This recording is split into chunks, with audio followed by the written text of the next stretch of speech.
अमेरिकी वाणिज्य मंत्री हैं हावर्ड लुटनिक ने दावा किया है कि भारत के साथ डील किसी पॉलिसी विवाद की वजह से नहीं, प्रधानमंत्री नरेंद्र मोदी का राष्ट्रपति ट्रंप को सीधा फोन ना करना इसकी वजह थी।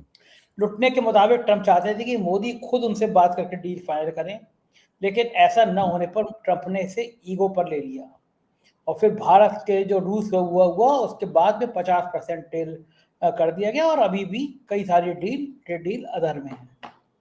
मोदी जी फोन कर लेते ट्रंप को, क्या समस्या है? वैसे उन्होंने इनविटेशन में भी जाने को कहा था, प्लीज मुझे बुला लीजिए, प्लीज मुझे बुला लीजिए।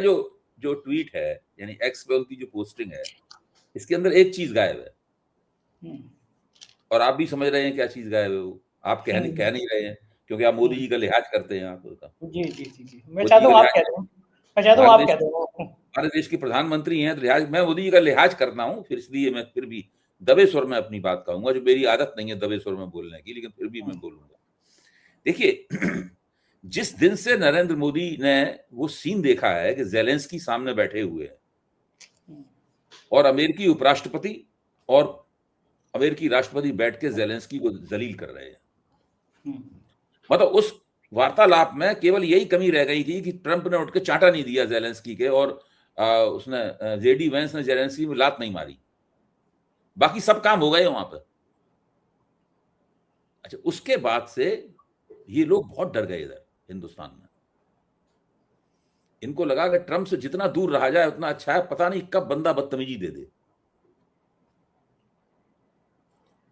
उसके बाद में जब sir may I see you वाला जो कांड हुआ, sir may I see you वाला, अब तो ये कांड ही मशहूर हो गया है, sir may I see you, sir may I see you वाला कांड हुआ, उसके बारे में ये तक कहा जाता है कि काफी देर तक मोदी जी को वहां, एक तो ट्रंप उनका स्वागत करने नहीं आए, बाकी सभी राष्ट्राध्यक्षों का स्वागत करने गए, तो सोशल मीडिया पे चल ही रहा है और काफी देर में इनको मिलने का उनसे मौका मिला।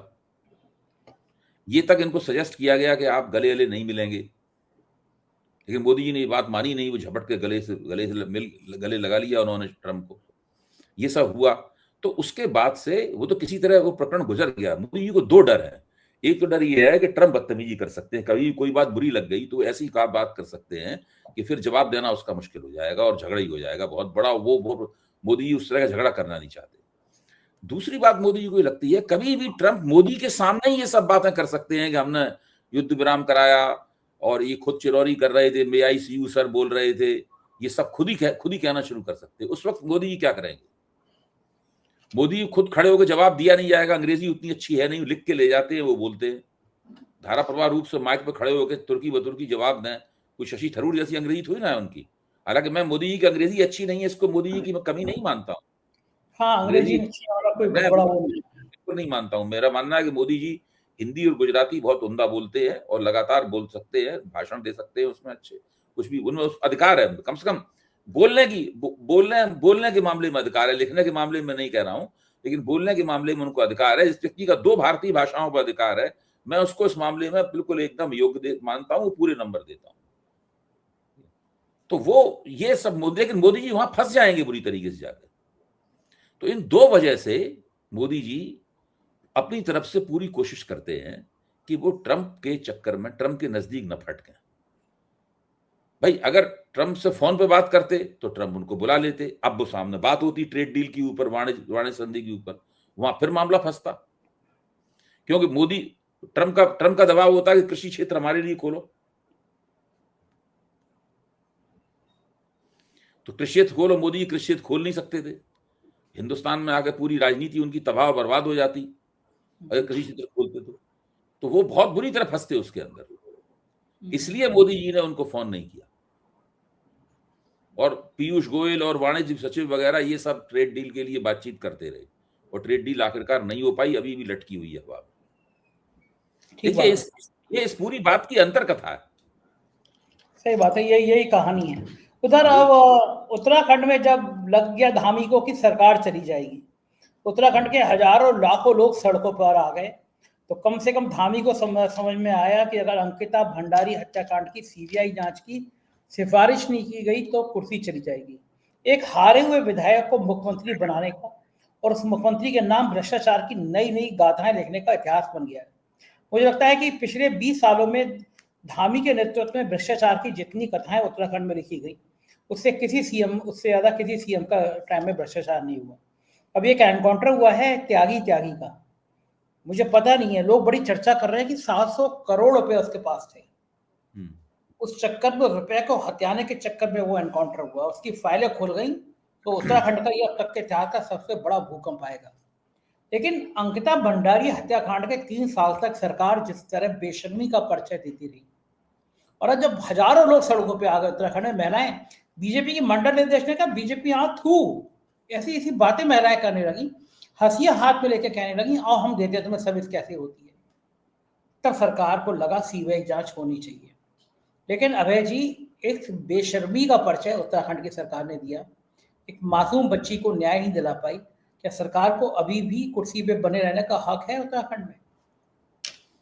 देखिए, उत्तराखंड में तो अंकिता भंडारी वाले प्रकरण के बाद में तो भारतीय जनता पार्टी को खुद ही वहां से अपने से मुख्यमंत्री को बदल देना चाहिए था। और मेरी ये समझ में नहीं आती बात, मैं नहीं समझ पाया हूं आज तक इसके पीछे किस प्रकार का मानस है।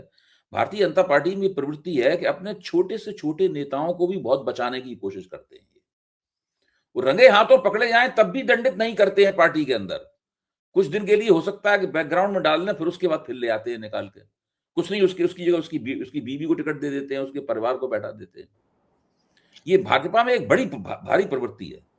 जब तक बिल्कुल आपको ध्यान होगा कि जब लखीमपुर खीरी में केंद्रीय मंत्री के बेटे ने अपने थार जीप गाड़ी से किसानों को, आंदोलनकारी किसानों को कुचल दिया था, उसके बाद भी उनके पिता को कभी भी उस पद से नहीं हटाया गया। वो लगातार केंद्रीय मंत्री बने रहे। तो ये एक बड़ी बड़ी विकट प्रवृत्ति है भारतीय जनता पार्टी। लेकिन और चूंकि इस प्रवृत्ति का पर्याप्त दंड नहीं उनको मिल रहा है, चुनाव में वो हार नहीं रहे हैं, चुनाव भी जीत जाते हैं इस सबके बावजूद, इसलिए ये प्रवृत्ति लगातार जारी है। अब भाई ये दुष्यंत गौतम ये सब कोई बहुत बड़ी हस्ती थोड़ी ना है। आप ब्रजभूषण शरण सिंह को देख लीजिए। ब्रजभूषण शरण सिंह से भारतीय जनता पार्टी की नेकनामी हुई। मेरा मानना है कि भाजपा की जितनी बदनामी हो सकती है ब्रजभूषण शरण सिंह वाले प्रकरण से हुई।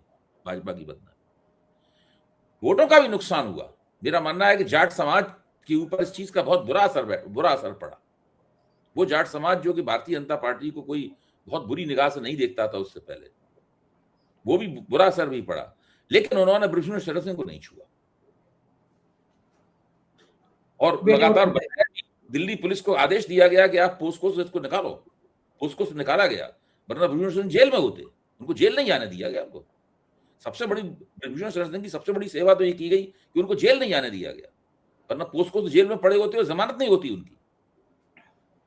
लेकिन एक बात है, आप कह रहे हैं कि सबको एडजस्ट कर लेती है, लेकिन कुछ मामलों में नहीं हुआ। जैसे आपको याद होगा, एक मंत्री थे संघ के संगठन से आए थे, संघ के प्रचारक रहे थे, राघव जी, वो बाथरूम में अपने नौकर के संग प्राकृतिक कृत्य करते हुए पकड़े गए थे। कपड़े नहीं थे उनके शरीर पर, और उसके बाद उनको निकाल दिया गया। दोबारा राघव जी को मंत्री शायद बनाया नहीं, देखिए, एडजस्ट नहीं किया उन्होंने।